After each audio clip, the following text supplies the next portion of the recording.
শিলিগুড়ির ৪৭ নম্বর ওয়ার্ডের প্রমোদনগর এলাকায় দীর্ঘদিন ধরে রাস্তা, জল ও হাইড্রেনের সমস্যায় ভুগছেন বাসিন্দারা। আজ এলাকায় গিয়ে বাসিন্দাদের সমস্যার কথা শুনলেন বিধায়ক শঙ্কর ঘোষ।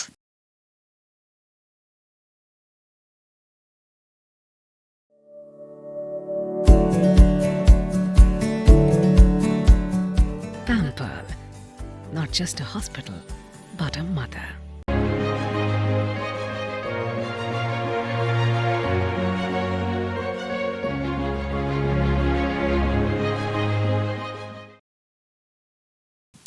সোমবার সকালে বিজেপির সরাসরি শঙ্কর কর্মসূচির আওতায় প্রমোদনগর এলাকায় বিভিন্ন বাড়িতে যান এবং বাসিন্দাদের অভাব অভিযোগ শোনেন শঙ্কর ঘোষ।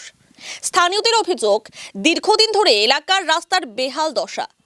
বর্ষার সময় চলাফেরা দুর্বিষহ হয়ে পড়ে। রাস্তায় ঠিকভাবে আলো জ্বলে না। পাশাপাশি দীর্ঘদিন ধরে জল সমস্যায় রয়েছেন তারা। এই বিষয়ে কাউন্সিলরকে জানানো হলেও সমস্যার সমাধান হয়নি বলে অভিযোগ করেন তারা। এদিন বাসিন্দাদের অভিযোগ শুনে বিধায়ক জানান, বিধানসভা নির্বাচনে বিজেপি ক্ষমতায় এলে এই সমস্যাগুলি আর থাকবে না। আমরা শিলিগুড়ির প্রতিটি ওয়ার্ড ও বুথে গিয়ে মানুষের অভাব অভিযোগ শুনছি। প্রমোদনগর এলাকায় একাধিক সমস্যা রয়েছে। জল প্রকল্পের অগ্রগতি কতটা হয়েছে তা আমরা খতিয়ে দেখব বলে জানান তিনি।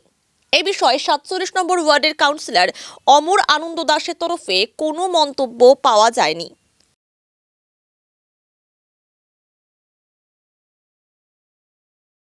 দেখুন, আমি আজকে বিশেষত যে কারণে এসেছি সেটা হচ্ছে যে আমাদের Pramodnagar Ramakrishna colony high road থেকে বেশিরভাগ গাড়ি এই দিক দিয়ে গিয়ে ওপাশ দিয়ে আমাদের ব্রিজে ওঠে এবং এই রাস্তাটা একেবারে ভেঙে চুরে শেষ।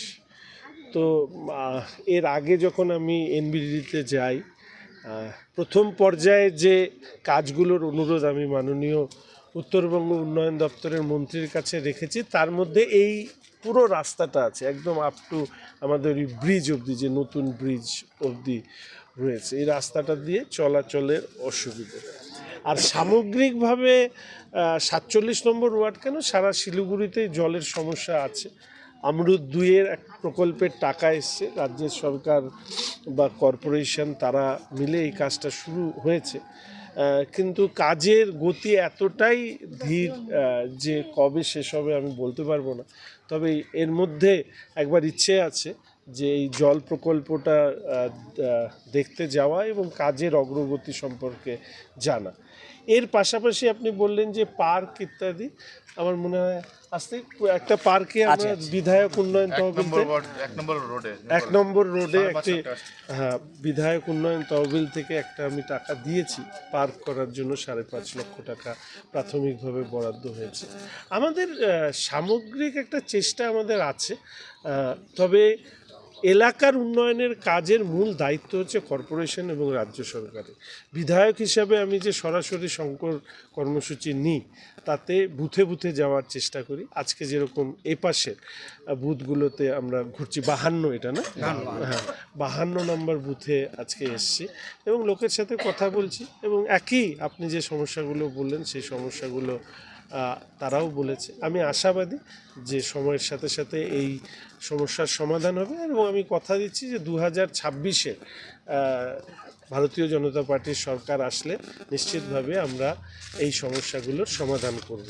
আর শেষ কথা বলবো এটা, যে আমাদের মেয়র সাহেবও বিভিন্ন ওয়ার্ডে যান, তো আমি দেখি আর কি জনসংযোগ কর্মসূচি, তো ওনার গাড়িটা বড় আর পুলিশ টুলিশ ইত্যাদি থাকে বলে অনেক লোক লস্কর অন্যান্য ওয়ার্ড থেকে নিয়ে যান, ফলে যে জায়গায় সমস্যা ওই জায়গায় মেয়র সাহেব ঢোকেন না, সেই জায়গায় ঢোকেন যেই জায়গায় সমস্যা কম। আজকে যদি মেয়র সাহেবরা এই রাস্তা দিয়ে যাতায়াত করতেন তাহলে ওনাদের চোখে পড়তো যে এই রাস্তাগুলো ভেঙে চুরে শেষ। আমরা স্কুটি নিয়ে যাতায়াত করি, আমি জানি এই রাস্তা ভেঙে চুরে শেষ। ফলে এই বিষয়ে আমি বলবো যে এরকম অদক্ষ মেয়র আমাদের শিলিগুড়ি মিউনিসিপ্যাল কর্পোরেশনে এর আগে কেউ পাইনি, আমরা পাইনি। এর আগে যত মেয়র এসছে তাদের থেকে সব থেকে অদক্ষ মেয়রের নাম হচ্ছে গৌতমবাবু মহাশয়, যার কথা ওনারই এমআইসিরা শোনে না, ওনারই অফিসাররা শোনে না। ফলে স্বাভাবিকভাবে আমাদেরকেও একটু বাড়তি দায়িত্ব নিয়ে মানুষের কণ্ঠস্বরকে তুলে ধরার চেষ্টা আমরা করছি। খুব জলের সমস্যা, জল খাইতে পারতেছি না আমরা। জল অনেক দিন পর পর আসে। ওরা বললে পরে বলে কি অমরদাকে বলছিলাম, অমরদা আসছিলেন, উনি এখানেই আসছিলেন অমরদা। তা ওনাকে বলছিলাম, তো জলের জন্য উনি বলছেন পাইপটা ঠিক হচ্ছে, পাইপ হইলে পরে হয়ে যাবে, কিন্তু আজকে অবধি হচ্ছে না। জলের সব খুব সমস্যা ভুগতে হচ্ছে আমাদের। আর রাস্তাঘাটও ঠিক না, রাস্তাঘাটও ঠিক হচ্ছে না, নোংরা প্রতিদিন ছাড়াই থাকে এখানে। সুইপাররা বেশি আসে না, এখন কয়দিন হচ্ছে এক দুদিন আসতেছে। তার আগে সুইপার ছিল সবার নিজের নিজের বাড়ির লোক থেকে করে, সবাই এখানে কেউ আসে না। না আমরা যাই না, এখানে আসছিলেন আর কেউ তো গেছে, আমি যাই নাই, ভালো কথা বলছি, আমি যাই নাই ওখানে। কিন্তু এখানে যদি আসেন তাও আমরা কথাবার্তা বলি, তখন বললে পরে উনি আসেন আপাতত যে সময় আছে তার সেই সময়ের মধ্যে উনি ভালো করে দেন। হ্যাঁ, যদি বিজেপি যদি ভালো করে জিতে তাহলে ভালো হবে। আমরা তো সবাইকে ভোট দিয়ে দেখেছি, এবার আমরা বিজেপিকে দিয়ে দেখব কি হয়। বলছিলাম হ্যাঁ, আমাদের বিজেপি শিলিগুড়ির বিধায়ক ডক্টর শঙ্কর ঘোষ প্রতিটা ওয়ার্ডে ঘুরে বেড়াচ্ছেন, প্রত্যেকটা বুথে বুথে সেখানকার সমস্যা সব দেখছেন। তো আজ 47-এ 52 নম্বর বুথে ঘুরে দেখছেন, তো সেখানকার মানুষজনের থেকে সমস্যা কী কী আছে সেগুলা। তো এখানে আমরা ঘুরে যেটা আমরা এখানকার নিবাসী তবুও জানি, এবং এখানকার লোকাল যে বুথের তারা বলছেন রোডের প্রচণ্ড খারাপ পরিস্থিতি, ড্রেনেজ ব্যবস্থা তেমন ভালো না, হ্যাঁ, মশার উৎপাত, ডেঙ্গুর ভয় বেশি, আর জলের সমস্যা, সেই জলের সমস্যা তো সারা শিলিগুড়িতেই আছে। তো শঙ্কর ঘোষ মহাশয় বললেন, কথা দিলেন যে উনি এনবিডিটিতে গিয়ে এর আগেও বলেছেন এই রাস্তার জন্য, আবার উনি গিয়ে এই রাস্তার বিষয়ে বলবেন। পাটটা ছিল, এর আগেও আমরা ইলেকশনের সময় বলছিলাম যে পাটটা যদি দিতে পারে, একমাত্র রেলের জমি বেশি এখানটায়, সেটা দেওয়ার মতন ক্ষমতা লিজ নিয়ে সেটা হচ্ছে সেন্ট্রাল গভর্নমেন্টেরই থাকে। তো রাজ্য সরকার এটা কোনোদিনই সমস্যার সমাধান করতে পারবে না, কারণ এখানে রেলের জমিটাই বেশি। তো এর জন্যই আমরা বলছিলাম যদি এখানটা কাউন্সিলর বিধায়ক সে যদি হতো, তাহলে আমরা চেষ্টা করতাম, মানে 90% আমরা চেষ্টা করতাম যে এদের পাট্টা বা লিজ নিয়ে রেলের থেকে কথা বলে যে লিজ নিয়ে সেই সমস্যাটা সমাধানের, লিজ পাট্টা যেটাকে বলে, এটা নিয়ে আমাদের সংসদ যে রাজু বিষ্টা আছে উনি এর আগেও বছর দুয়েক আগেই পার্লামেন্টে কথা তুলেছেন রেলের জমি নিয়ে, যে অনেক বসতি আছে তাদের একটা সুব্যবস্থা করার জন্য। তো আমরা এটাতে আছি, কিন্তু রাজ্য সরকারের কোনো এর মধ্যে হেলদোল নেই। ওনারা জানে আমরা দিতে পারবো না, লোককে ওইভাবে ভাওতা দিয়ে চলছে। তো কোঅর্ডিনেশন রাখে না সেন্ট্রালের সাথে বা বিধায়কের সাথে যে এই সমস্যাটা সমাধান করা হোক। তো কোঅর্ডিনেশন রাজ্য সরকার রাখলে বা এখানকার যে মেয়র আছেন উনি রাখলে পরে এই সমস্যাটা সমাধান অবশ্যই হয়তো বা হবে, কিন্তু তাদের সদিচ্ছার কারণে হচ্ছে না। আমার নাম নির্মল বাগচি, 47 নম্বর ওয়ার্ডের বিজেপি শক্তিকেন্দ্রের প্রমুখ। আমাদের সমস্যা তো এখন ওই রাস্তাঘাট একটু ভাঙা হয়ে গেছে, রাস্তাঘাট ঠিক করতে হবে।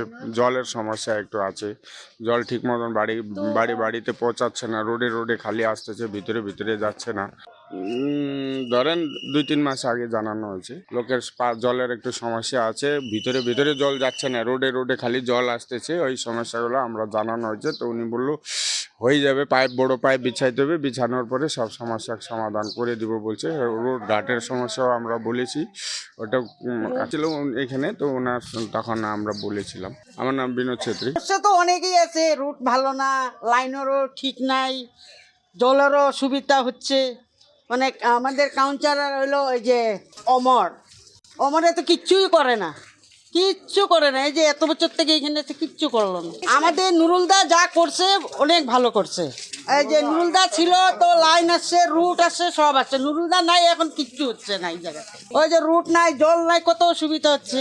আমরা গেছি অনেকবার, বলছি ওকে, উনি এখানে আসছিল অনেকবার বলছি, কিন্তু এত মানে খেয়াল করে না, মানে করে না আমাদের। মানে এই জিনিসটা যে আমরা বললাম যে নুরুলদা আমাদের এখানে একটা জলের কল দেয়, মানে বাচ্চাদেরকে খুব অসুবিধা হচ্ছে আমাদের পাড়াতে, মানে মারপিট হয়ে যায় জলের জন্যে। ওইদিকে লাইন লাগায়, এদিকে জলের মানে অসুবিধা হচ্ছে। ও তো মানে আমাদের কথাগুলো এত করে না। হ্যাঁ,